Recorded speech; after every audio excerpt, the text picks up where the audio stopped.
And good afternoon. This is Charles Moscowitz doing my live stream, a special edition here on Saturday.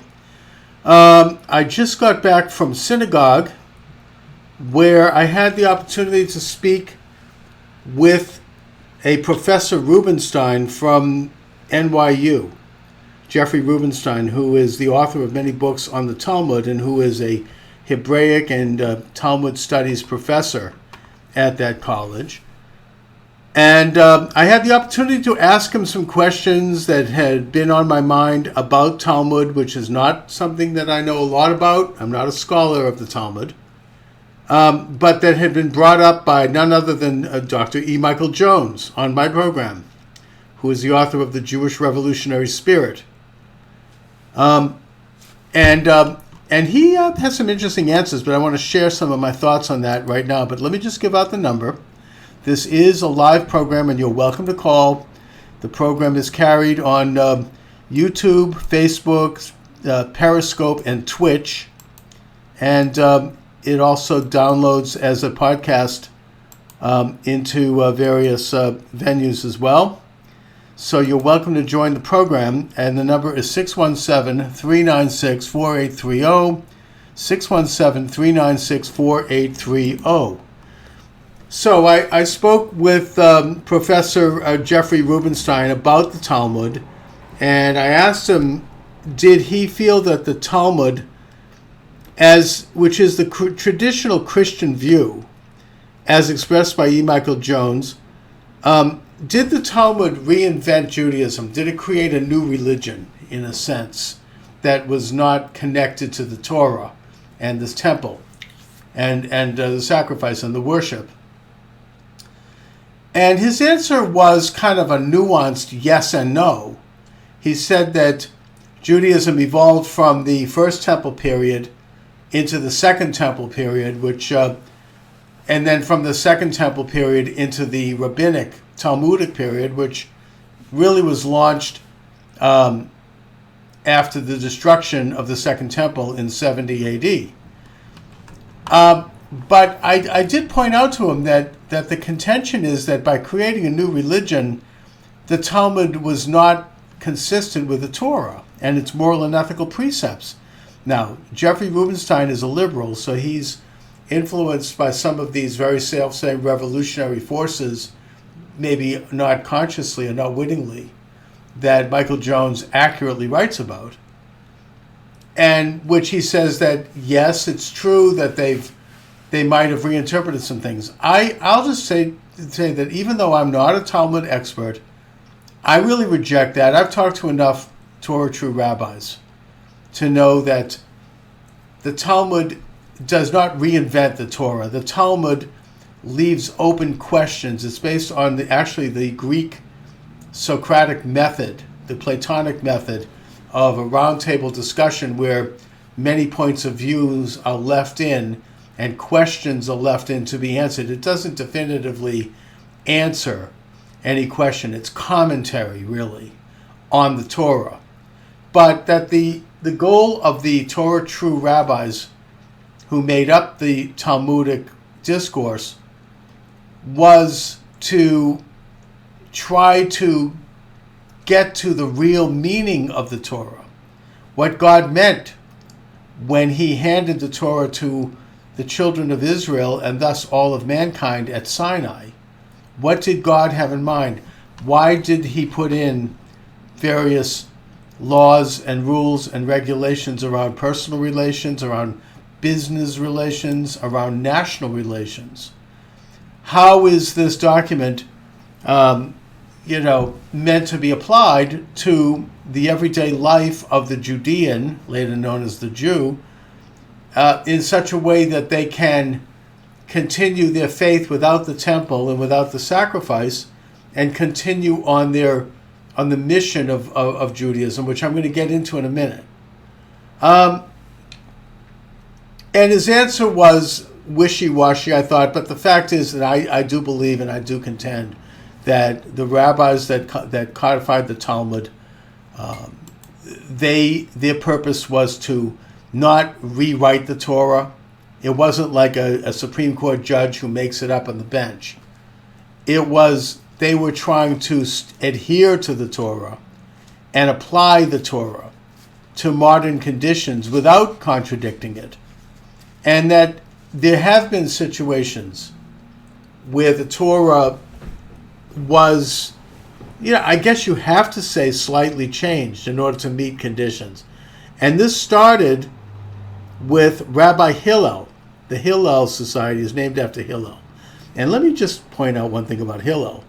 Hillel was a Babylonian Jew who came to Judea, Roman Judea, with several other scholars, and he was famous and revered in his lifetime as a great Jew. And he came up with what's called a prose bull, which is a rule by which, for lack of a better word, the Jewish community could circumvent a certain Torah commandment without actually violating the commandment, and with leaving in place the moral and ethical lesson of that commandment. And in his case, the prose bull had to do with the fact that Jerusalem had undergone a siege by the Romans. At the time, it was ruled by King Antigonus, who was a Hasmonean son and who was allied with the Persians, and thus the Romans wanted to oust him and replace him.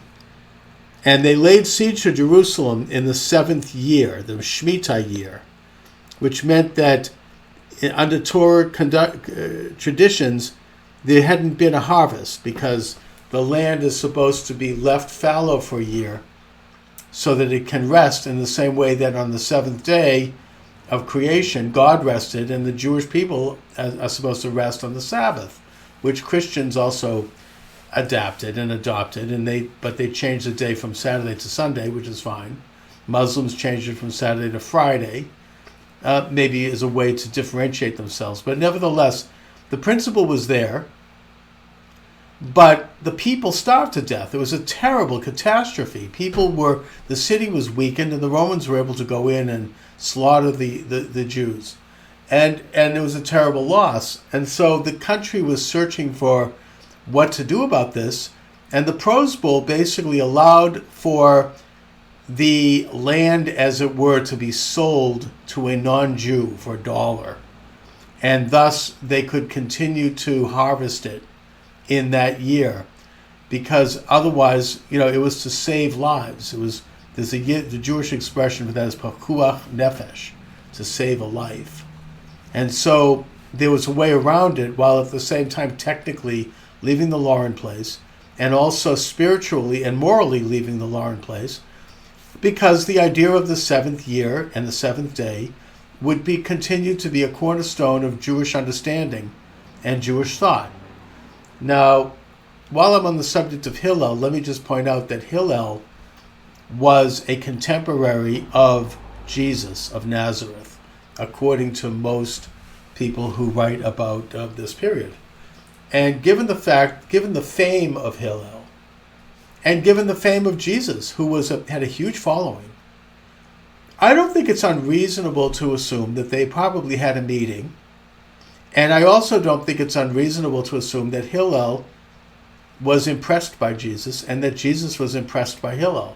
Hillel was a very spiritual man because Jesus spoke of some of the same principles that Hillel was promoting at that time.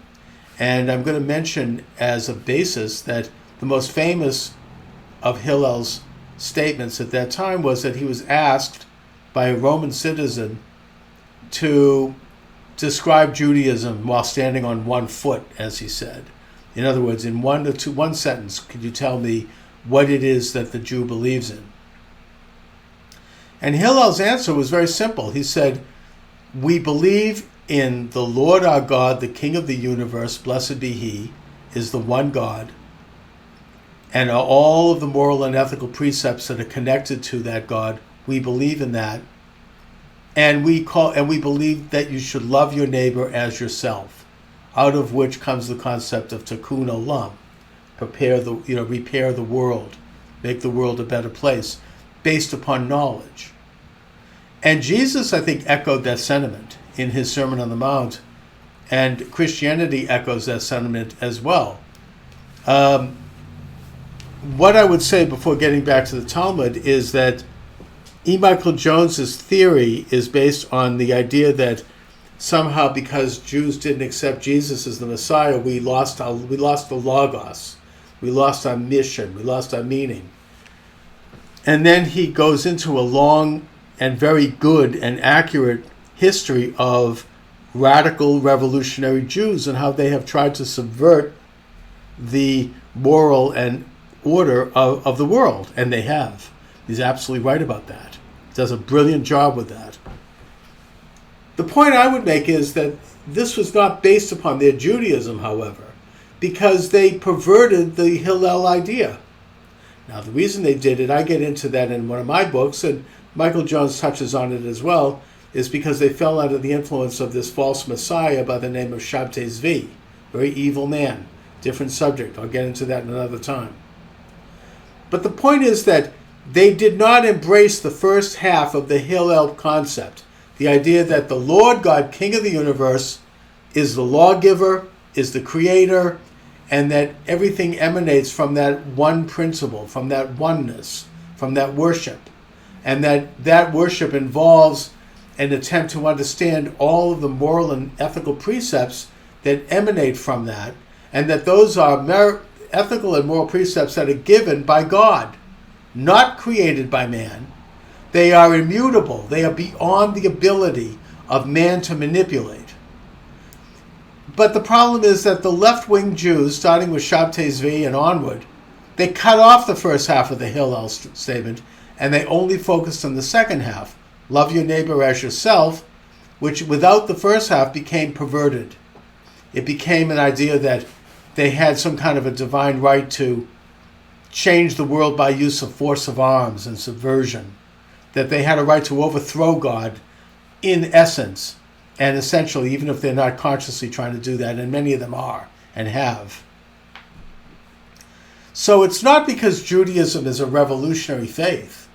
Judaism is a conservative faith, a faith based upon belief in God, belief in family, belief in knowledge, belief in wisdom, education, improving the world, based upon and operating within the context of the belief in that God and belief in those precepts. Not this revolutionary Jew who came out, and E. Michael Jones gets into the very worst of them, and it's painful to read. You know, like Philip Roth and Woody Allen and several other people like that who they're at war with the West. They hate Christianity, but they're also rebelling against Judaism. They are, rebelling against God. They're trying to pervert and subvert our culture and human nature. So they're not real Jews, I would argue. They're bad Jews. I mean, they're Jews, but they're very bad Jews. And but getting back to the Talmud is not a reinvention of Judaism.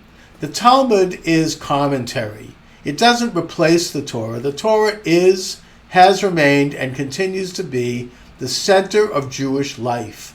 When you go into the synagogue and pray the morning prayers, afternoon and evening prayers, that is Talmud. That is Torah, excuse me. There's some Talmud commentary, but it is Torah that is the prayer. The Siddur is Torah.